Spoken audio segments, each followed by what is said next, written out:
በግጭቱ እንግዲህ በአመዛኙ የትግራይ ላይ ከፍተኛ ጉዳት ደርሷል። በአማራና በአፋር ክልልም እንዲሁ ከፍተኛ ጉዳት ደርሷል። በቅድሚያ እንደ ሰው as a human being ማለት ነው። ቀጥሎም ደግሞ እንደ ሀገር ተወላጅ በሁሉም ቦታ በደረሰው ጥፋት እንደማዘን መንስኤውን ገምግሞ ለማረም እንደመጣር ሂደቱን ለፍትህ ሳይሆን ለቀጣይ ቁርሾ፣ ለቀጣይ ቂም፣ ለቀጣይ መበቃቀል የመጠቀም አዝማሚያና ፕሮፓጋንዳ በስፋት ይሰማል እና ይህ ለተጎጂዎችም ለወደፊት አብሮነትም ያለው አንድምታው ምንድነው ይላሉ አቶ ጌታቸው? አንድ ነገር አሁን የጥፋት ፓሪቲ ለማስቀመጥ መሞከር ተገቢ አይደለም። ሁሌም እንዳልከው እንደ ዜጋም በዚህ ጦርነት ውስጥ የራሱን አዎንታዊም አሉታዊም ሚና እንደተጫወተ ፖለቲካ አመራር በትግራይ ህዝብ ላይ የደረሰው በደል የአፋር የአማራ በደል በማነሱ በመተለቁ ምክንያት መደብዘዝ አለበት ብለን አናምንም። እነዚህ ጥፋቶች ተፈጽመዋል። እነዚህ ጥፋቶች መካስ መቻል አለባቸው። ከምንም ነገር በላይ ግን ፕሪቶሪያ ላይ ሰላም ስምምነት ስንፈራረም እኮ ያስቀመጥናቸው ነገሮች አሉ። ጥፋትም ሪቨርስ ለማድረግ የሚያስችሉ ተጠያቂነትን ለማስፈን የሚያስችሉ ስራዎች እንስራ ብለን ገብተናል። እንዳልከው ግን ይሄ ህወሓት አመራር ጥፋት ብቻ አይደለም። በየቦታው ይሄ የደረሰብን እነዚህ የፈጸሙብን ስለዚህ ነገ ተነገ ወዲያ እንበቀላለን የሚል አስተሳሰብ በብዙ ቦታ ይታያል። አገር በዚህ መልኩ አያድግም። እኔ የትግራይ ህዝብ የመበቀል ፍላጎት የለውም። በደሉን ሪኮግናይዝ አድርገህለት ወደ ልማት ስራ መመለስ ብቻ የሚፈልግ ህዝብ ነው። የተሰዉበትን ዜጎች ቁጥር በየቀኑ እየደጋገመ ተመሳሳይ ቁጥር ካልጨረስኩ ወይም ሁለት እጥፍ ካልጨረስኩ የሚል ህዝብ አይደለም። ይሄ እዚህ ላይ እርግጠኛ መሆን እንችላለን። ህልውናውን ማረጋገጥ የሚፈልግ ህዝብ ነው። ህልውናው ላይ የተጋረጠን ማንኛውንም አደጋ በመስዋዕትነት ከፍሎ ለማረጋገጥ ዝግጁ የሆነ ህዝብ ነው። ግን ደግሞ ከሌሎች ጎረቤቶቹ ጋር ከሌሎች ኢትዮጵያን ጋር በሰላም ለመኖር ደግሞ ሙሉ ዝግጁነት ያለው ህዝብ ነው። ይህንን ህዝብ ለመምራት በታሪክ አጋጣሚ ድል የገጠመን ሰዎች ከዚህ አንፃር ምን ሰርተናል የሚለውን ነገር መጠየቅ ተገቢ ነው። በብዛት በወጣቱ ዘንድ የሚቀነቀን የተነጣይነት አስተሳሰብ አለ። ይህ አስተሳሰብ ለምን መጣ ብሎ መፈተሽ ነው ተገቢ የሚሆነው። ይህ አስተሳሰብ ከጸረ ኢትዮጵያነት፣ ይህ አስተሳሰብ ከጸረ አንድነት ወዘተ ከሚሉ ጥቅል ፈረጃዎች ወጥተን ህዝቡ ለእንደዚህ አይነት አስተሳሰብ ወጣቱ ለእንደዚህ አይነት አስተሳሰብ ያነሳሱት ምክንያቶች ምንድናቸው ብሎ አድረስ ማድረግ እነዚህን ለማከም የሚያስችል ስራ መስራት ተገቢ ነው የሚሆነው። እንደተባለው ሀገር በፈቃደኝነት ብቻ ሳይሆን በጋራ የመልማት ፍላጎትም ላይ መመስረት መቻል አለበት። ትግራይ አዲስ አበባ ውስጥ ያለ እንቅስቃሴ ደስ የሚል የልማት እንቅስቃሴ ተጠቃሚ ሊሆኑ የሚችሉበት ተስፋ ካልፈጠርክ በስተቀር ኢትዮጵያ ሀገር የሚል ፍላጎት ስላለ ብቻ ሀገር ሊቀጥል አይችልም። ስለዚህ እንደ ህዝብ የትግራይ ህዝብ የገጠመው ፈተና ትልቅ ፈተና ነው። የደረሰው ጥፋት እጅግ ከፍተኛ ነው። እንደተባለው ሌሎች አካባቢዎች የደረሰው ጥፋትም ኢኳሊ መወገዝ መቻል አለበት። እንዳይደገም ሁላችንም መጣር መቻል አለበት። ቢዮንድ ሄደን ግን ለህዝቡ የተበዳይነት የተነጣይነት ስሜት ምክንያት የሆኑ የሚባሉ ነገሮችን አክመን የጋራ ህልም የጋራ ግብ ይዘን መንቀሳቀስ የሚችል ሁኔታ መፍጠር መቻል አለበት። እንደተባለው ግን የቅያሜ ትርክት ይዞ መቀጠል አገር ያጠፋል። እንደ ትግራይ እንደ ህዝብም የመበቀል ፍላጎት አይደለም ያለው የመበቀል ፍላጎት አለኝ የሚል ሰው ከራሱ ጥቅም ጋር ያይዞ ሊያስበው የሚችል ነገር አለ። ስለዚህ እንደ ህዝብ አይደለም at the expense of የትግራይ ህዝብ ነው እንዲል የመበቀል ፍላጎትም ካለ እኔ የመበቀል ፍላጎት የለኝም ስል ምክንያቱም የመበቀል ፍላጎቴ ተግባራዊ ላድርግ ካልኩ የትግራይን ወጣት ጭዳ አድርጌ ነው፣ የትግራይ ወጣት መስዋዕትነት አድርጌ ነው። እሷን ምዕራፍ መዝጋት አለብን። የትግራይ ወጣት ለሀገር ይኖራለሁ የሚልበት ኢንቫይሮንመንት ከዚህ መውጣት መቻል አለብን። ማለት ተጠያቂነትን ማረጋገጥ የለብንም ማለት አይደለም። ጌታቸው ባንደበቴ በምላሴ በጠመንጃዬ ባፈሙዜ ያጠፋው ጥፋት ካለ እንዳመራር ለመጠየቅ ዝግጁ ሆኖ መቻል አለብን። ይሄንን ማድረግ ማለት የመበቃቀል ትርክትን ማካሄድ ማለት አይደለም። ተጠያቂነት ማረጋገጥ፣ ፍትህን ማረጋገጥ ኢሴንሻሊ ማንኛውም በህግና በስርዓት የሚመራ ማህበረሰብ ማድረግ ያለበት ጉዳይ ነው። ስለዚህ መጠየቅ ያለብን እንጠየቅ ማለት የመበቃቀል አጀንዳ እስከ ጌታ መምጫ ድረስ ይቀጥል ማለት አይደለም። ይሄ ግን ፍላጎት ያላቸው ሰዎች የሉም ማለት አይደለም። ይሄም ፍላጎት ነው ህዝብ በማያጠፋን መልኩ መገረዝ ያለበት ሐሳብ ነው። ይሄ አድረስ መደረግ ያለበት ሐሳብ ነው። መልካም። በግጭቱ ወቅት እንግዲህ እንደሚያውቁት ከጦርነት ህግ ውጪ የተፈጸሙ ጥፋቶች እንዳሉ ይታወቃል። የደረሱ ከበቂ በላይ የሚሆኑ ጥፋቶች አቶ ጌታቸው እና ፌደራል መንግስት ደረስኩበት ባላቸው ልክ ተጠያቂ ያደረጋቸው የመከላከያ ሰራዊት አባላት እንዳሉ ይገልጻል። በህወሓትና በታጣቂው ዘንድስ ምንም ጥፋት አልጠፋም? እንደው ከዚሁ ጋር ተያይዞ የሚባለውን አንድ ላይ አድርገው እንዲመልሱልኝ ነው። የትግራይ ሴቶችን ታጣቂዎችን ጨምሮ የሚታገሉ ሴቶችም ነበሩ። እነሱን ጨምሮ ደጋግሞ የመድፈር የገደሉም የትግራይን አካባቢ ብቻ ሳይሆን ሌላውንም አካባቢ በከፍተኛ ደረጃ ዝርፊያ የፈጸሙ ቅድም እንደጠቀሱት አይነት ነገሮች አሉ ይባላልና መጀመሪያ በዚህ ሐሳብ ይስማማሉ ወይ? እንደው ከዚሁ ጋር አያይዞ ደግሞ ተጠያቂነትን ለማስፈን በእናንተስ በኩል ምን ተደረገ የሚለውን ይመልሱልኝ። አሁን ትልቅ ጥፋት ነው የተፈጸመው። የፌደራል መንግስቱ ጥፋት የፈጸሙ ሰዎችን ቀጥቻለሁ ይላል። አልሟገትም በዛ ጉዳይ። መቀጣት ያለባቸው መቀጣት መቻል አለባቸው። እንደተባለው የጥፋት ፓሪቲ ማስቀመጥ ተገቢ ባይሆንም በእኛ በኩል የተፈጸሙ ጥፋቶች ካሉ ይኖራሉ።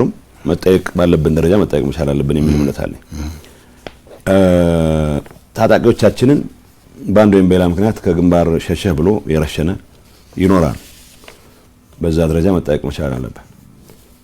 መከላከያ በገባባቸው አካባቢዎች የወሰዳቸው የወር ድንብር እርምጃዎች ካሉ አሉም መጠየቅ መቻል አለበት። ይሄ መከላከያ ሰራዊት ወይ መከላከያ ሰራዊት ጎን ተሰልፎ የመጣ ሌላ ኃይል የፈጸሟቸው ሁሉም በደሎች ወይ የትግራይ ታጣቂዎች ሌሎች አካባቢዎች ሄደው የትግራይ ታጣቂዎች ሌሎች አካባቢዎች ሄደው የፈጸሟቸው በደሎች ኦፕን ሆነን መነጋገር መቻል አለበት። አንዱ ሌላውን ብቻ ተጠያቂ ያደረገ የሚቀጥልበት ሁኔታ መኖር መቻል አለበት። እዚህ ውስጥ ግን ትግራይ ሴቶች ላይ የደረሰው መከራ ግን መቼም ቢሆን በምንም መልኩ ልታካክሰው በጣም ይከብድ ነው። እንግዲህ የትግራይ ሴቶች የሚደርስባቸው መከራ አንደኛ ልጆቻቸው ወይ በትጥቅ ትግሉ ምክንያት ወይ በሌሎች ኮላተራል ዳሜጅ ሆነው የሚጠፉባቸው ናቸው። ባሎቻቸው የሚጎዱባቸው ናቸው። እነሱ እንደ ሴቶች ተፈጥሮ የሰጣቸው ጸጋ መሆኑ ቀርቶ ርግማን ሆኖ የሚደፈርበት ሁኔታ በስፋት ታይቷል። ጉዳይ አይደለም። እውነት ነው። በትግራይ ሴቶች ላይ የተፈጸመው በደል እውነት ነው ብቻ ሳይሆን በደንብ አይናችን አፍጥጠን ልናየው የሚገባ ከዚህ እውነታ ጋር ሳትታረቅ ደግሞ ሌላ ነገር ማለባበስ እንደተባለው ግን በኤርትራ ሰራዊት ወገን ቢያንስ ባረግነው ጥራት ያረጋገጥነው ዴሊበሬት የሆነ ሲስተማቲክ የሆነ የትግራይን ሰው የማንበርከክ የትግራይን ሴቶች ቅስም የመስበር እንቅስቃሴ ግን ይደረግ እንደነበረ ያ ማለት የመከላከያ ሰራዊት አባል ሆኖ የፋኖ አባል ሆኖ ወጣቶችን በሰመሪ ላይ የጨፈጨፈ ሰው የለም ማለት አይደለም። እሱም በሚጠይቅበት ደረጃ መጠየቅ ማለት ልጃገረዶች የደፈረ ሴቶች የደፈረ ባለትዳሮች ወዘተ የለም ማለት አይደለም። እሱም በተጠያቂነቱ ልክ መጠየቅ ይቻላል። የህወሓት ታጣቂም ወይም በህወሓት ታጣቂ ስምም መጠየቅ ያለበት እኔ አሁን እያልኩ ያለሁት ይሄ በደል አልተፈጸመም አይደለም። ቅድም እኮ አልኩ ለምሳሌ ወገኖች አሉበት ፈጽመው እኮ እርምጃ የሚወሰድባቸው አሉ። ባይዘው በእኛ በኩል እኔ አንድ ነገር ልንገር፣ ብዙ ጊዜ የትግራይ ሰራዊት ከፍተኛ አመራሮች ከተወሰኑ ሌቦች በስተቀር ስርዓት ለማክበር ጥረት የሚያደርጉ ናቸው። ይሄ መታወቅ ይችላል። ስርዓት ለማክበር በሚያደርጉት ጥረት አማራ ክልል ነው አፋር ክልል ላይ የመድፈር ወንጀል የፈጸሙ ሰዎችን እርምጃ የወሰዱ አውቃለሁ። እኔ ሁሉንም በአንድ ቦክስ ውስጥ በአንድ ሳጥን ውስጥ ማስቀመጥ መጠየቅ ግን ሬዲ መሆን መቻል አለበት። አልተፈጸመም ብዬ መከራከር ጥፋት ነው። ስለዚህ እኔ በማቀው ልክ የትግራይ ሴቶች ላይ የደረሰው መከራ በጣም ግዙፍ ነው። እንዳልኩት ያቀረብኩልህ ስታቲስቲክስ ተራ ስታቲስቲክስ አይደለም፣ እውነት ነው። ስማቸው የሚታወቁ ሴቶች ሰፈር ያደርጉት ነው። ግን ስማቸው የሚታወቁ አዛዦች ወስነውት የተደረገ ነው። በወሳኝ መልኩ እንዳልኩ አሁን የኤርትራ ሰራዊት ወገናችን ነው ብሎ የሚፎክሩ ሰዎች ይሰማለሁ። እኔ እንዲህ ቢያንስ ንስሐ ይገባ፣ ጥፋቱን ይቀበል መጀመሪያ። ከመከላከያ ኃይል ጋር መከላከያ ትግራይ ውስጥ እንዲሰፍር እኮ ተስማምተን መጥተናል በፕሪቶሪያ ስምምነት መሰረት። ከፌደራል መንግስቱ ጋር ያሉ ጥፋቶች ለመመርመር እርምጃ ለመውሰድ ሬዲ ነን፣ ለተጠያቂነት እናረጋግጥ ብለን እኮ ፈርመናል። ስለዚህ በፈረምነው ልክ ተጠያቂነት አረጋግጠናል ወይ መታየት ያለበት ጉዳይ ነው። ከተጠያቂነት ጋር ብቻ ሳይሆን ሲስተማቲክ በሆነ መንገድ ህዝብ እንደ ህዝብ እንዲንበረከክ፣ ህዝብ እንደ ህዝብ እንዲጠፋ፣ በተለይ ደግሞ ጾታዊ ጥቃትን እንደ ጦር መሳሪያ ከመጠቀም አንጻር የተደራጀ ስራ የሰራ ኃይል ወገኔ ነው ብዬ መንቀሳቀስ ምክንያት ይኖራቸው ሶ ይሄንን በደንብ ግምት ውስጥ ማስገባት ተገቢ ነው። ሶ የተጠያቂነቱ ትግራይ ውስጥ የተፈጠረው በደል ሌሎች አካባቢዎች በተፈጸመው በደል ምክንያት ሊደበዝዝ የማይገባም። ትግራይ ውስጥ በደል ስለተፈጸመ ብዙ በደል ስለተፈጸመ ደግሞ ሌሎች አካባቢዎች ምንም አይነት በደል አልተፈጸመም ተብሎም መወሰድ የለበት። እርስዎ እንግዲህ አቶ ጌታቸው በተደጋጋሚ ሲሉ የሚደመጡት ነገር አለ። በወርቅ ዘረፋ፣ በሰው ንግድ፣ ኬላ ውጥሮ መዝረፍ፣ በመሬት ወረራ ወዘተ ላይ የተሰማሩ ዋና ዋና የታጣቂና የፖለቲካ አመራሮች እንዳሉና ይህም የሰላም ጠንቅ እንደሆነ በግልጽ ወጥተው ደፍረው የተናገሩበት ወቅት አለ። ይህ እንደተጠበቀ ሆኖ ሁለት ጥያቄዎች ግን ይነሳሉ። አንደኛው በቂ ጥናትና ማስረጃ ካለ ህዝቡ በስም እንዲያውቃቸው ለምን አልተደረገም የሚል አንዱ ነው። ከዚህ ሌላ ደግሞ ለምን በህግ አልተጠየቁም? እንደዚህ የሚታወቁ ከሆነ ይህን ያህል አምረው የሚቃወሙት ነገር እንደሆነ በተደጋጋሚ ገልጸዋልና እዚህ አካባቢ ያለው ነገር ምንድን ነው? ቅድም ያልኩ ፕሮቴክቲቭ ስቱፒዲቲ ፖለቲከኞችን ያጠቃል። እንደኔ አይነቱን የበደሉ አካል የነበረ በጦርነት ወቅት ግን የተፈጠረውን ጥፋት በሰላም ስምምነት ማክተም አለበት ብቻ ሳይሆን የትግራይ ህዝብ ካሁን በኋላ ተገዶ ካልሆነ በስተቀር ፈልጎ ወይ በአንድ ወይም በሌላ መልኩ በፖለቲካ አመራር ሰበብ የሚሆን በሌላ ምክንያት ጦርነት መግባት የለበትም የሚል እምነት ያለኝም ሰው ጭምር እንደዚህ አይነት ወንጀሎች እየተፈጸሙ አንድነታችን ጥንካሬ ነው ብለን ስለምናምን የመደበቅ ቅድም ያልኩ ፕሮቴክቲቭ ስቱፒዲቲ አባዜ ሁላችንም ነበረብን። አንድነት ኃይል ነው ይባላል። አንድነት ሁልጊዜ ኃይል እንደማይሆን የምታውቀው ከሰል አንድ ቦታ ላይ ካስቀመጥካቸው በተጠጋጉ ቁጥር አቅማቸው ነው የሚዳከመው። እሳት ፍም ባስጠጋው ቁጥር አንዱን ነው የሚያጠፋው። ስለዚህ ሁልጊዜ አንድነት ኃይል አይደለም።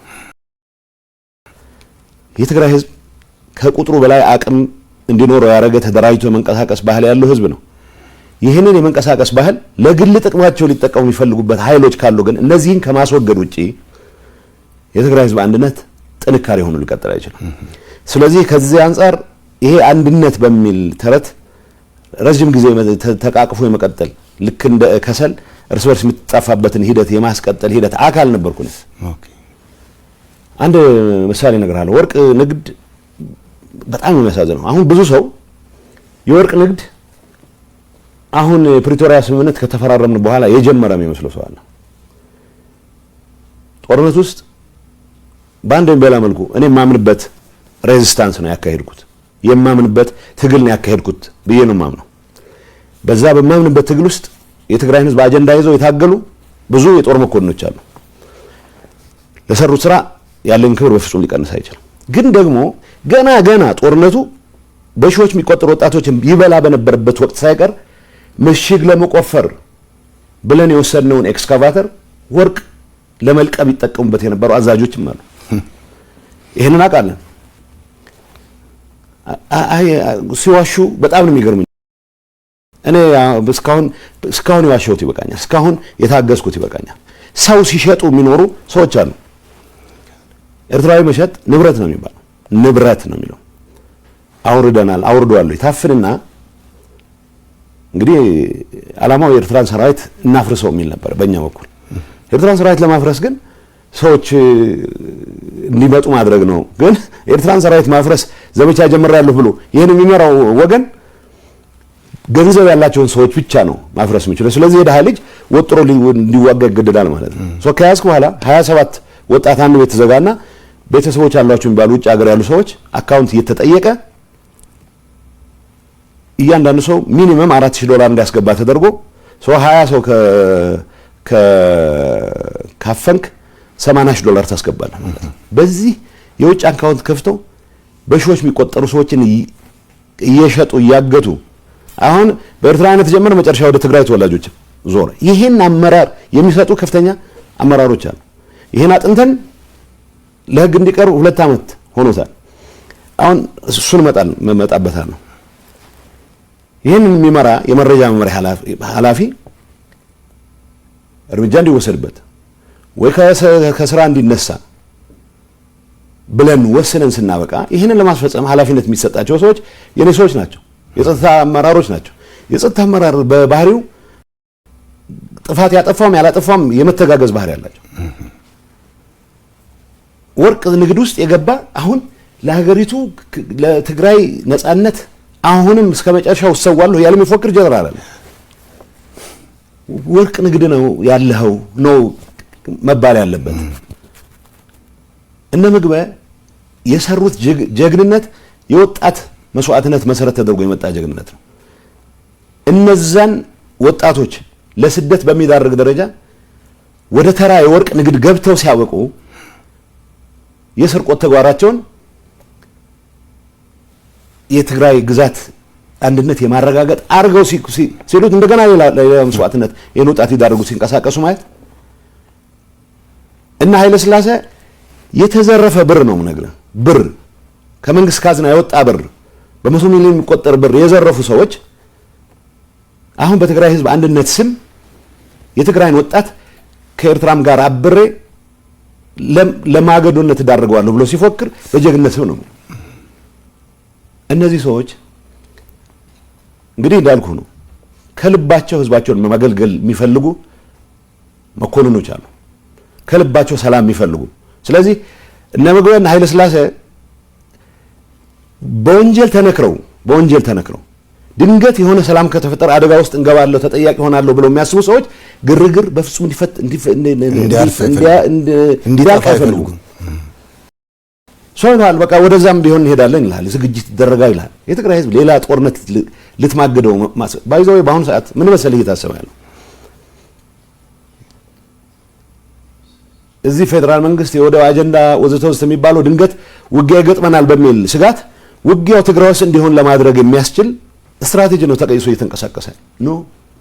የትግራይ ወጣት ኢምፖስ ከተደረገበት ፌደራል መንግስቱ ትግራይ ውስጥ ተቀርቅሮ ይዳከማል። ስለዚህ በትግራይ ወጣት መስዋዕትነት እንድናለን የሚል አሳሰብ የወለደው ነው። ሰላም መፈጠር መቻል አለበት። በኢትዮጵያም በኤርትራ መካከል ጦርነት መፈጠር የለበትም። የኔ እምነት ነው። የኤርትራ ህዝብ ለአደጋ መዳረግ የለበትም። የኔ እምነት ነው። ግን መምረጥ ካለብኝ የትግራይ ህዝብ ድጋሚ የጦር አውድማ የሚሆንበት ሁኔታ ግን እስከ መጨረሻው ድረስ እንዳይሆን እታገላለሁ።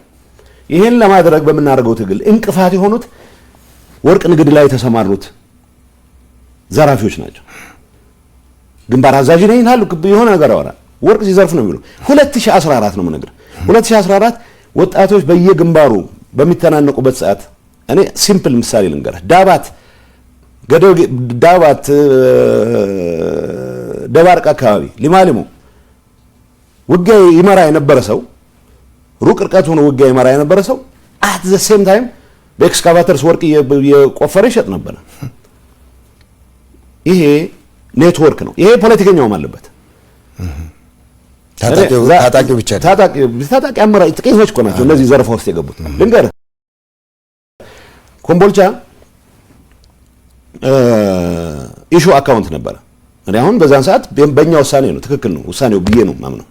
ገንዘብ ያስፈልገናል፣ ጦርነት እያደረግን ነው፣ ገንዘብ ያስፈልገናል ተብሎ ባንኮች ውስጥ የነበሩ የግል ባንኮች አንንካ፣ የመንግስት ግን መውሰድ አለብን የሚል ፖለቲካሊ ወሰንን። እሺ እኔ እንደማውቀው 4 ቢሊዮን ነው ኢሹ አካውንት ላይ ነበር። ይሄን ማረጋገጥ ይችላል ብሔራዊ ባንክ። ምክንያቱም የመጣልኝ ወረቀት አለ የጊዜው አስተዳደር ፕሬዝዳንት ኮንኩ በኋላ ምን እንደተፈጠረ ባንኮች ውስጥ ግለጹልን የሚል ኢሹ አካውንት ያለውን ገንዘብ እንዲሰበስቡ ከተመደቡት ሰዎች መሃል አንደኛው የግንባር አዛዥ የሚባለው ኃይለ ሥላሴ በመቶ ሚሊዮን የሚቆጠር ገንዘብ ነው የወሰደው። ኢንፋክት 1 ቢሊዮን አካባቢ ነው የወሰደው።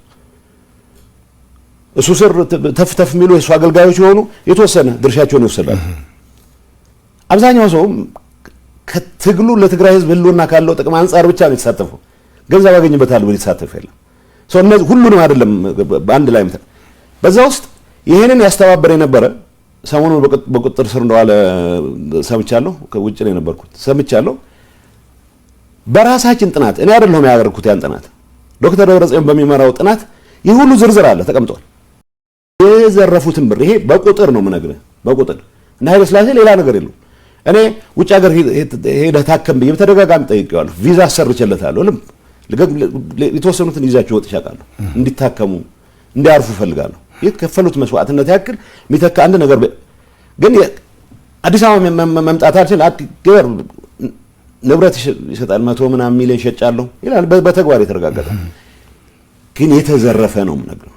ስለዚህ ሁሉም የሰራዊት አመራሮች ዘርፈዋል የሚል መልእክት እያስተላልፍን የመጣ ነው። ውሸት ነው። ኃይለ ሥላሴን መጥቀስ እያቃተን ኃይለ ሥላሴ መጠየቅ እያቃተን አንደኛ ፎካሪ ሆኖ እሱ ለትግራይ ህልውና በተለየ የሚቆረቆር ሆኖ እንዲቀርብ እናደርጋለን።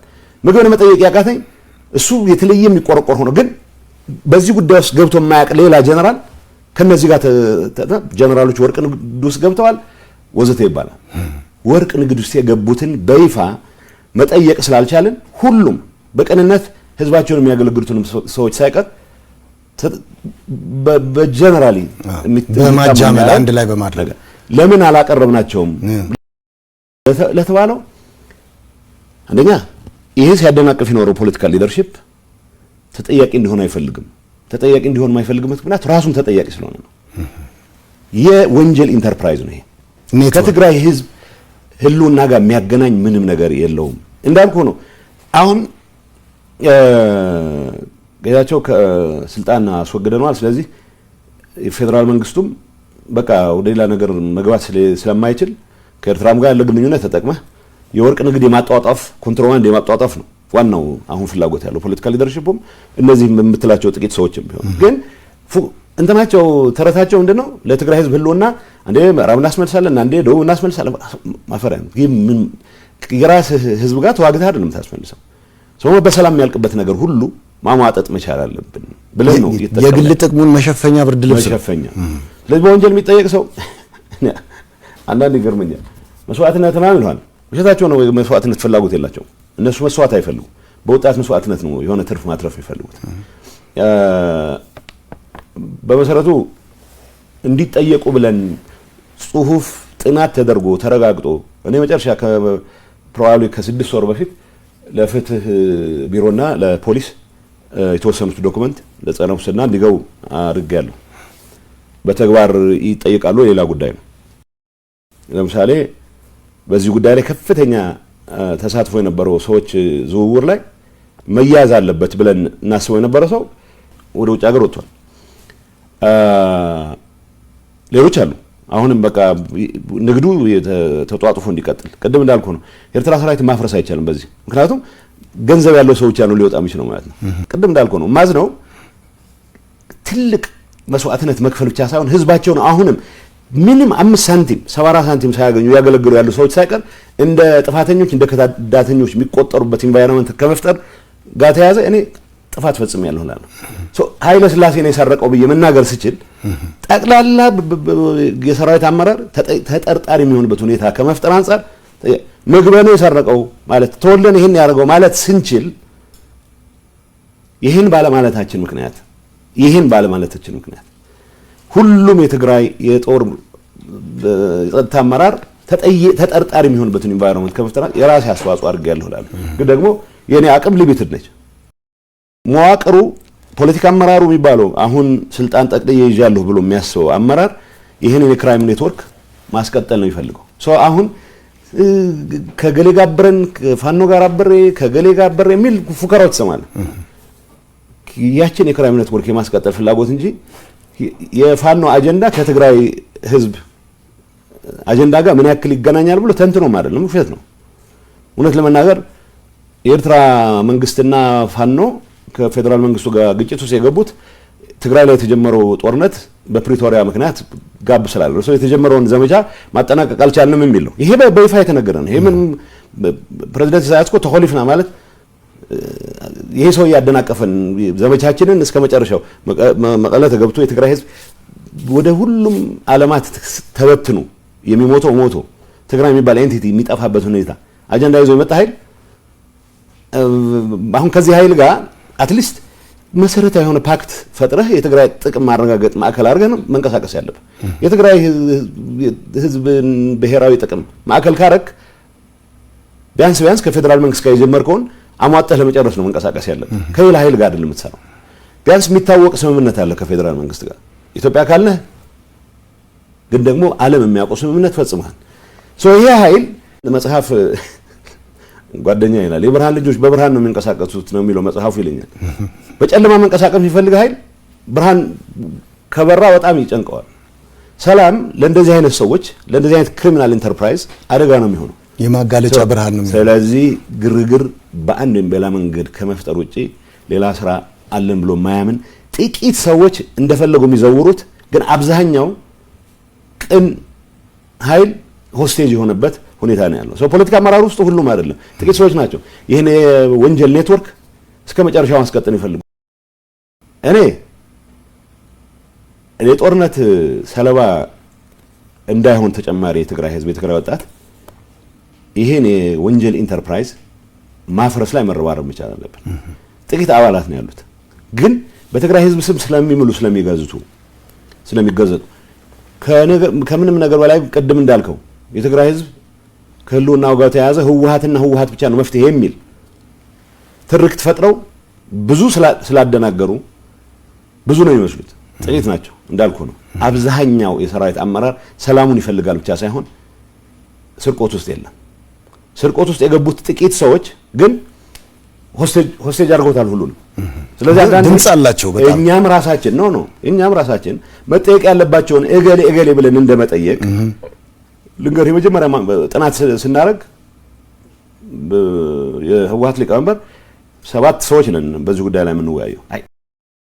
ሐምሌ 14 2014 ሌሎች ሰዎች ብዙ ፖለቲካ ልዩነት አላቸው ተብሎ የተጠረጠሩ እንደፈለጉ የማያዟቸው ሰዎች የሆነ ወንጀል ፈጽመዋል ብሎ በሙስና እንዲያዙ ተደረገ። ስለዚህ በህጉ መሰረት በተደረገው ጥናት መሰረት እርምጃ ወሰድን አሉ ሊቀመንበሩ። ብዙ አልስማማበትም ነበር ሰዎቹ መታሰር፣ ግን ጥፋት አጥፍተው ከሆነ መጠየቅ አለባቸው የሚለው።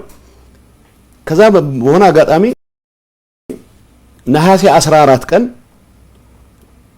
ነሐሴ 10 ቀን እኔ ኤክስተርናል አፌርስ ሄድ ነኝ።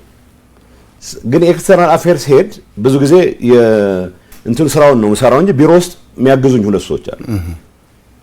አንደኛው አምባሳደርም ስለሆነ ይሄ አሁን በቁጥጥር ስር ዋለ የሚባለው ኃይለ ሊባኖስ ከሊቀመንበሩና ከምክትል ሊቀመንበሩ ጋር ተነጋግሬ ውጭ ሀገር እንዲሄድ ስለተወሰነ እንግሊዝ እንድገባ ድጋፍ ይጻፍልኝ ብሎ ደብዳቤ ግጥም አድርጎ ጻፈ። አሁን እኔ ኃላፊ መሆኔን አያውቅም። ወደኔ መጣ ደብዳቤው። እኔ ምንም ማውቀው ነገር የለኝም። ምንድነው ያልኩት እኛ አውሮፕላኖች እናስገባ ስለነበረ ከውጭ ይሄ ሚስጥር ማንም ሰው መስማት የለበትም። እንኳን ለአውትሳይደር ፖሊት ቢሮ አባላት ምን ባለው ሴንትራል ኮማንድ ምን ባለው ከ7 አባላት መሃል ይሄንን የተወሰነ ሰው ብቻ እንዲያውቁ ነው ተወሰነ የነበረው። እና ወረቀት ሄጄ ሊቀመንበሩ ጋር ሄድኩ። እንዴ ምን ነካችሁ እናንተ ለማንም ሰው ነው እንዴ አውሮፕላን ይመጣል ትሄዳላችሁ እያላችሁ ተወሰኑት። ስለዚህ የሰውየው ከምክትል ሊቀመንበሩ ጋር አይ ዶንት ኖ የጋብቻ ይሁን የሌላ አይነት ብቻ ቅርብ ግንኙነት አላችሁ ወይ አላቅም፣ እንደዛ ይባል ኋላ የሰማሁት ነው። ወረቀቱን ካየው በኋላ ግን ነሐሴ 14 ምሽት በመጣ ፍላይት ሱዳን ገብቷል። እኔ ፕሬዝዳንት ኮንኩ በኋላ መቼ ማለት ነው ሚያዚያ 2015 ላይ ዶክመንቱን ስቀበል ያስደነገጠኝ ነገር ያኔ ነው። ሰኔ 2014 ላይ 300 ሚሊዮን ወስዷል ከኮምቦልቻ ከመጣ ገንዘብ 300 ሚሊዮን አጉድሏል። ስለዚህ በቁጥጥር ስር ዋለ የተባለ ሰውዬ ነሐሴ 14 ውጭ ሀገር እንዲሄድ ፈቅደውለታል። በምን ምክንያት? ይሄን አንስተነዋል በሁሉም ስብሰባ ባለበት። ለምን ቢዋሽን እንቀጥላለን? ማንም አይደለም። ይሄንን ስናነሳ እገሌን ለሞቀስ አይደለም።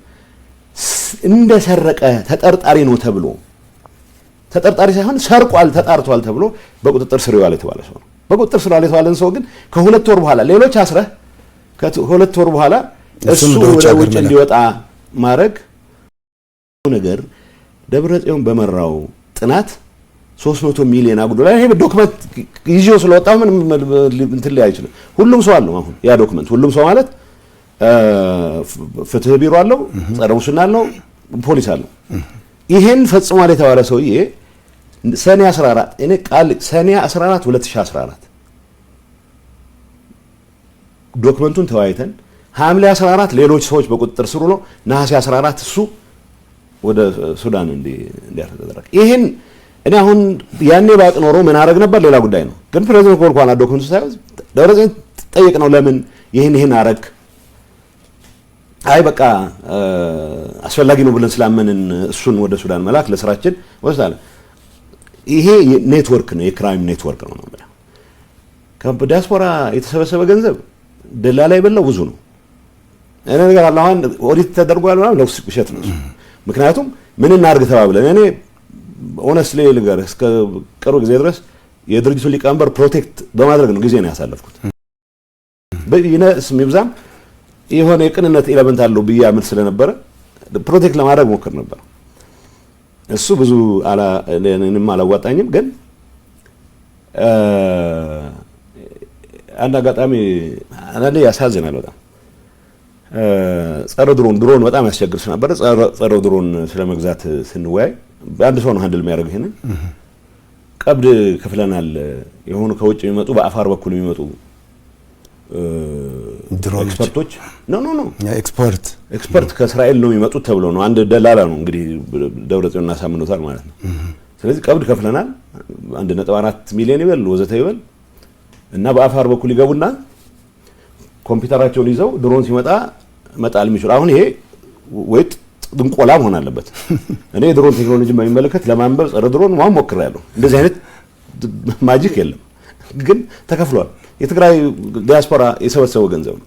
ሌላ ዝርዝር ራዲዮ ልግዛ ብሎ የተሰወራለ፣ አውሮፕላን አከራያችኋለሁ ብሎ ቀብድ ወስዶ የተሰወራለ። ይሄ ሁሉ ገንዘብ የት ነው የገባው ብለህ ብትጠይቅ ይሄ ኔትወርክ እኔ ፕሬዝዳንት ሆኜ ይሄን መቋጠር የተገባኝ እኔ ትእዛዝ ሰጥቼ ምንም በኔ ስም በመንግስት ስም ገንዘብ እንዳይወጣ ብዬ፣ ግን ያ ኔትወርክ በራሱ ጊዜ እያዘዘ ሌሎች ነገሮችን ይፈጽማል።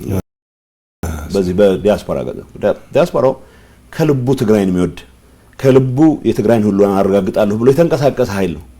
የኃይል የሰበሰበው ገንዘብ የት ዋለ ብሎ መጠየቅ መቻል አለበት። ምክንያቱም እንዳልኩ ይሄ ክሪሚናል ኔትወርክ መፍረስ አለበት ብዬ ስለማምን አሁን እዚህ ላይ ምን ለማመጥበት ጊዜ የለም። የውሸት አንድነት ለማስቀጠል ብዬ የትግራይ ህዝብ ያስከፈልኩትን ዋጋ ቃለሁ። በአማርኛም በእንግሊዝኛም በትግርኛም እለዋለሁ። ይሄን መጋለጥ ያለበት ይሄ ኔትወርክ አሁንም የተገኘችውን ፈረንካ ለጥፋት ማስፈጸሚያ ነው ከማዋል ውጪ ሌላ ዓላማ የለውም፣ ሌላ ፍላጎት የለውም። ምሳሌዎችን ገልጽላለሁ። ጸረ ድሮን ኮምፒውተር ይዘው መጥተው በአፋር ቁጭ ብለው አልመጡም። የተከፈለው ተከፍለዋል። አውሮፕላን ይከራያሉ ተብሎ ውሸት ነው፣ አልመጡም። ገንዘብ ተከፍሏል። የት ገባ ብሎ የሚጠይቅ ሰው የለም። ኦዲት አድርገናል ብሎ የሚያጭበረብረው ኦዲት ያደረገው ነገር የለም። የባከነ ብዙ ገንዘብ አለ። የትግራይ ዲያስፖራ መጠየቅ መቻል አለበት። ይሄ እውነተኛ ለትግራይ ህልውና ለሚውል ዘመቻ የተጠቀምንበትን ነገር አልጸጸትበትም። አሁንም የተዘረፈ የተበተነ ደላላ የበላው ገንዘብ ግን ቤቱ ይቁጠረው። በደንብ የሚታወቅ ነው ነገር ማወቅ አድማጮችና ተመልካቾች ማወቅ የሚፈልጉት ጉዳይ አለ። እንዴት ወደ ፖለቲካ ገቡ የሚል ወደ ፖለቲካ የተሳቡበት ሁኔታ እንዴት ነበር የሚለውን ማወቅ ይፈልጋሉ። ምን ይላሉ? አይ ቲንክ ከዩኒቨርሲቲ ወጥቼ መንግስት ስራ ውጭ ጉዳይ ሚኒስቴር ማገልገል ሲጀምር ስትራቴጂክ ፖሊሲ አድቫይስ ነገር እንድሰጥ ነው የተመደብኩት። ግን በሂደት የፓርቲ አባል መሆን የተሻለ ያታገላል የሚል እምነት ከአለቆች ስለመጣ እንጂ በግሌ ፓርቲ አባል የመሆን ያን ያክል የተለየ ጉጉትም የተለየ እንቅስቃሴ ማድረግ አላውቅም። ምናልባት በሂደት ያየሁት ነገርም እኔ ወደ ህወሓት አመራርነት የመጣውበት ሂደት ያልተለመደ ሂደት ነው። ትልቅ ስልጣን ከያዝኩ በኋላ ምናልባት በፓርቲ ስር ቢታገል ነው ይሻለው የሚል ሐሳብ ስለቀረበ የተመለመልኩ ነው። በተለመደው ሂደት ከስር ጀምረህ የተመለመልክ ያደክ እየተኮተኮተ ያገለገለ ጎንበስ ቀና ያለ አይነት የመጣ ሂደት አልነበረም። ሶ ከከፍተኛ ኃላፊነት ነው የጀመርኩት ማለት ነው። እንደውም አስታውሳለሁ አንድ አሁን ውጭ ሀገር ያሉ ከፍተኛ የኢህአዴግ ባለስልጣን ለምን እስካሁን አባል ያልሆንከው አሉኝ። አይ ድርጅታችሁ ታጋዮች ያልሆኑ ብዙ አባላት ስላሉት አባላት ያልሆነን ታጋዮች እናስፈልጋችኋለን በሚል ነው ብዬ እንደ ቀልድ አንስቼላቸው ነበር። ኤኒዌይ ተደራጅተው መታገሉ ጥሩ ነው የሚል እምነት ስለደረሰ በዛ ደረጃ አይ ዶንት ኖ ምናልባት አባልነት ፈርሜ ነው ኢሚዲየትሊ ከፍተኛ አመራር የሚባል ካቴጎሪ ውስጥ የገባሁት። ከፍተኛ አመራር ተብዬ ስልጠና መውሰድ ከጀመርኩ አመት ባልሞላ ጊዜ ውስጥ የማዕከላዊ ኮሚቴ አባል ሆንኩ። እንደገና ሌላ አመት 6 ወር ባልሞላ ጊዜ ውስጥ የፖሊት ቢሮ ማለት የሥራ አስፈጻሚ ኮሚቴ አባል ሆንኩ። ለብዙ ለነባሮቹ ትንሽ ግር የሚያሳይ ነበር። ግን ነባሮች ከመላቸው ውስጥ በጣም ማከብራቸው ሰዎች በዚህ ሂደት ድርጅቱ ይጠቀማል የሚል እምነት የነበራቸው ብዙዎች ነበሩ። አሁን በህይወት ያሉም በህይወት የሌሉም። አንዳንዶች ደግሞ ይሄ አመጣጡ ለመኮርኮም የማይመች ስለሆነ ምክንያቱም የጡት አባት መታወቅ መቻል አለበት። ማን ነው መልምሎ ያመጣው? የሆነ ያጠፋለት ያኮረፈለት ማን ነው? ተጠንቀቅ የሚለው ወይ ከመስመር ልውጣ ያለቀን መስመር ማለት እምነት ሳይሆን ምናልባት መፋጠጥ ያበዛ ቀን ምንድነው መደረግ የሚችለው የሚል ስጋት ያለባቸው አሁንም ጭምር አመራር ውስጥ ያሉ ሰዎች አሉ። ትንሽ ግራ ያለ ግን ደግሞ ሂደቱ የምርጫ ጉዳይ ስለሆነ ማስገደድ የሚችሉበት ሁኔታ አልነበረም። ተጽዕኖ ፈጣሪነት ከንትን ጋር ከማዕከላዊ ኮሚቴ ስለሆንኩ ፖሊት ቢሮ ስለሆንኩ ብቻ ሳይሆን ከዛ በፊት በነበረኝ መንግስት ኃላፊነትም አቅሜ የፈቀደውን ሁሉ አገር ያገለግላል ብዬማኑበትን ሁሉ ድርጅቱ ኢሴንሻሊ አገር የማገልገል አላማ ይዞ ነው የሚንቀሳቀሰው ብለህ ስለምታምን እምለውን ሁሉ ሰጥ ስለነበረ አቅሜ የፈቀደውን ሁሉ ኮንትሪቢዩት በማድረግበት ሰዓት ያው በባህሪም የሚመስለኝን ከመናገር ወደ ኋላ የምል ሰው አልነበርኩም። ተጽዕኖ መፍጠር የሚባለው እንደተባለው ተሰሚነት ተደማጭነት የሚባል ከሆነ የፓርቲው ከፍተኛ አመራር ውስጥ ሳልገባም ጭምር ከዛ በፊት የመንግስት ኃላፊነት ለማግኘት እድሉም ገጥሞኝ ስለነበረ ያን አጋጣሚ በደንብ የተጠቀምኩበት ይመስለኛል። እንዳልኩት ግን ብዙዎቹ የትጥቅ ትግል ውስጥ ያልተሳተፈን ሰው በተለይ ህወሓት አመራር ውስጥ እንደ ጠንካራ አከርካሪ ያለው ተብሎ አይታመን። አከርካሪ ጉዳይ አከርካሪ እንዳለን በተደጋጋሚ አሳይተናል። ግን ከአከርካሪ የሌለው ተብሎ ከመጠርጠር በላይ ግን ቀደም እንዳልኩ ነው የጡት አባቱ ማን እንደሆነ የማይታወቅ አመጣጡ የማይታወቅ ከስር ትመለምለዋል። መልመለህ የሆነ ደረጃ ታሳድገዋል።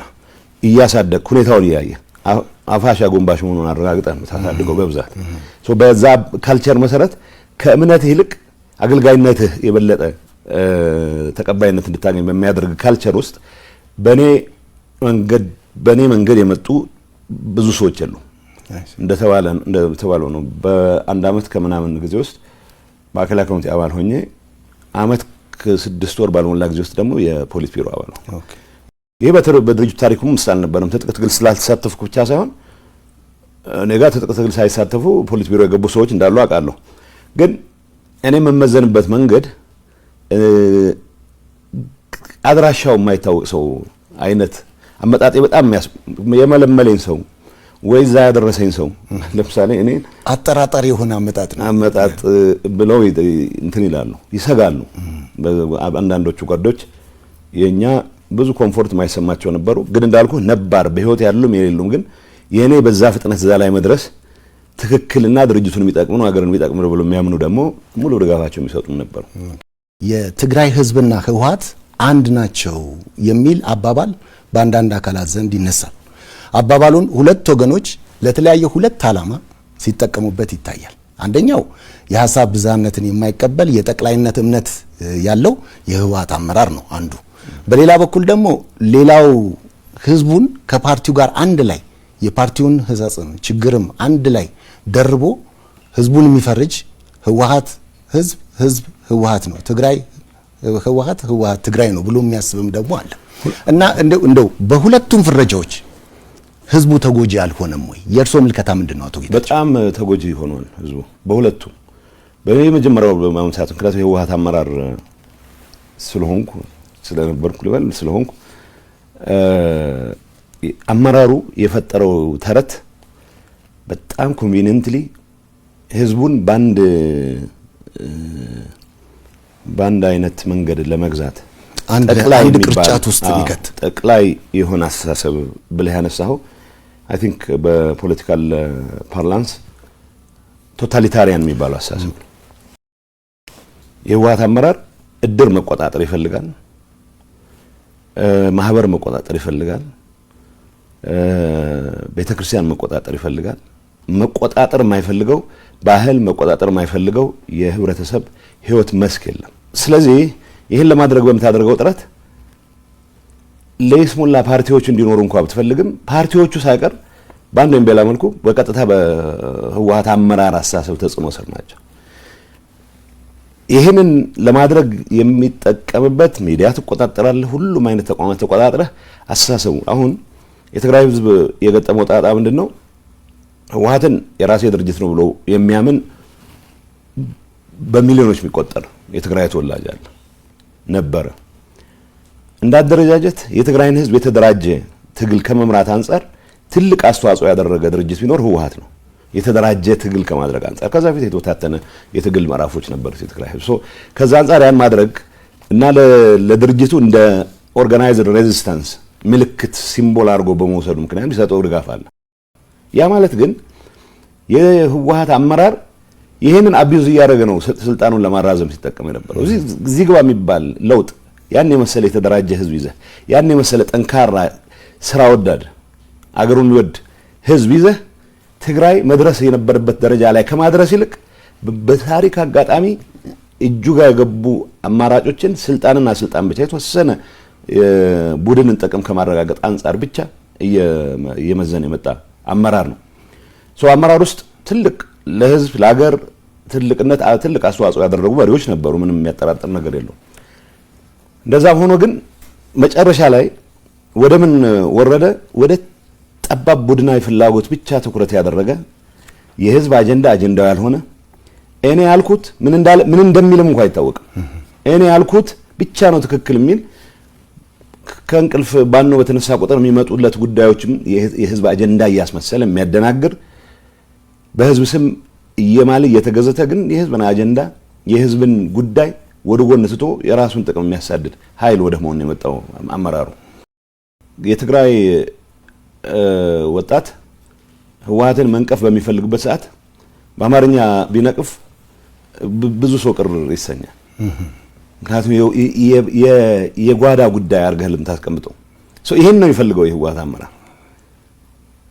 ለምሳሌ መወቀስ ያለበትን ነገር የትግራይ ተወላጅ በደንብ መሮት አንገሽግሾት መናገር የሚፈልጉን ጉዳይ በሌላ ቋንቋ ትገልጽም ብቻ ሳይሆን ወጣ ብለህ እንዳትጮህ የሚከለክል ስርዓት ነው መትከል የሚፈልገው። ይሄ አደገኛ ነው። ከዚህ አንፃር በአንደኛው መንገድ የትግራይ ህዝብ ተጎጂ ነው በእንደዚህ አይነቱ ፍረጃ ብለናል። በሁለተኛ ደረጃ ሰነፍ አስተሳሰብ የተጠናወተው ብዙ አለ። አንደኛ ደረጃ የትግራይ ህዝብ በትግሉ ጥግ ያስያዛቸው አስተሳሰቦች አሉ። እውነት ለመናገር በኢትዮጵያ ታሪክ ውስጥ በተደራጀ ሬዚስታንስ ለውጥ የማምጣት ሂደት ውስጥ ትልቅ አስተዋጽኦ ያደረገ ህዝብ ነው። በዚህ አጋጣሚ ከእንጀራቸው የተፈናቀሉ በዚህ አጋጣሚ ከስልጣናቸው የተፈናቀሉ ወገኖች ኃይሎች ኢሴንሻሊ ህዝብ በዚህ ደረጃ የሚጎዳ ህዝብ የለም። የትግራይን ህዝብ እንደ መሰረታዊ የችግራቸው ምንጭ አድርገው የሚቆጥሩ አሉ። እነዚህ ሰነፍ አስተሳሰብ ያላቸው ሰዎች ወይ ህወሓት አመራር ላይ ያላቸውን ኢሹ ምክንያቱም ጥረት ይጠይቃል። ለያይተህ ተንትነህ የህወሓት አመራር እንደዚህ ያደረገ የህወሓት አባል ሳይሆን የህወሓት ከፍተኛ አመራር ነው ብለህ መተንተን ትንሽ ጥረት የሚጠይቅ ስለሆነ እና ሰነፎችም ስለሆኑ ህወሓትንም የትግራይ ህዝብንም በአንድ ላይ አጃምለው ህወሓትን ወይም ህወሓት አመራር ለማጥፋት ያላቸውን አጀንዳ የትግራይ ህዝብ ከማጥፋት አጀንዳ ጋር ያይዞ ነው የሚንቀሳቀሱት። እንደዚህ አይነቱ ሰነፍ በጣም አደገኛ አስተሳሰብ ኢኳሊ የትግራይ ህዝብ ለአደጋ ዳርጎታል።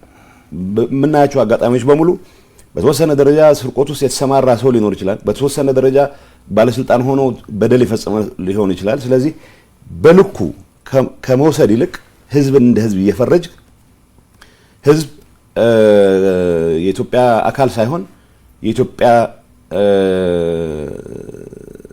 ችግር እንደሆነ ተደርጎ እንዲወሰድ በማድረግ በትግራይ ህዝብ ላይ የደረሰ በደል እንዲፈጠር ትልቅ አስተዋጽኦ ያደረገ ፍረጃ ነው። ስለዚህ ሁለቱም ፍረጃዎች ከማንም ይምጣማን የህወሓት አመራር ያካሄደው ሌላው ይሄ ሰነፍ